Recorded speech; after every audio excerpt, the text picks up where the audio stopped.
Hello guys, welcome to my mini vlog. हा look पाहून तुम्हाला वाटेल की माझं लग्न तर नाही झालं. नाही असं नाही आहे. ऍक्च्युली माझा शूट होता, त्यामुळे मी असं लुक केलेलं आहे. आणि या मेकअप शूटसाठी मला थ्रेडिंग करायला लागली, जी की मी कधीच नव्हती केली. ठरवलं होतं की मी कधीच करणार नाही, बट मेकअपसाठी मला करायला लागली आणि खूप जास्त पेनफुल होतं ते. आणि त्यानंतर माझ्या मेकअपला सुरुवात झाली. नॉर्मली मी कधीच मेकअप करत नाही, बिकॉज मला मेकअप सूट पण नाही होत आणि आवडत पण नाही.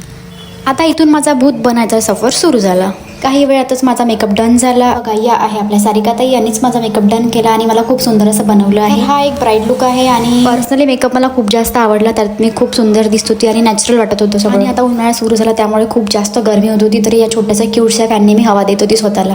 मग आम्ही लोकेशनवर गेलो आणि शूटला सुरुवात झाली. ही क्लिप बघून मला असं वाटत आहे की मी नागिन बनणार आहे. आणि इव्हिनिंगचा टाइम असल्यामुळे फोटो पण खूप छान येत होते. आणि हा लेहंगा इतका हेवी होता की मी 2-3 वेळा पडता वाचले. तर आमचा हा शूट डन झालेला होता. मग आम्ही शॉपमध्ये गेलो, तिथला लेहंगा घेतला आणि तिथे पण शूट केलं. आणि हा लेहंगा पण इतका सुंदर होता. तर या लेहंग्यासोबत फोटो व्हिडिओज घेतले आणि मग मी चेंज केलं. आणि हा बघा ताई कशा पकडून आहे लेहंगा. पूर्ण दिवस शूटमध्ये झाला गेला आणि रात्र कधी झाली माहीतच नाही पडली. मग पाळी आली मेकअप रिमूव्ह करायची. तर माझी बिलकुल इच्छा नव्हती की हा मेकअप रिमूव्ह करावा, कारण की मेकअप खूप जास्त सुंदर झालेला होता. तर तुम्हाला माझा मेकअप कसा वाटला आणि मी कोणत्या लेहंग्यामध्ये जास्त सुंदर दिसत होती ते नक्की सांगा कमेंटमध्ये. चला भेटूया नेक्स्ट व्लॉगमध्ये. Bye bye.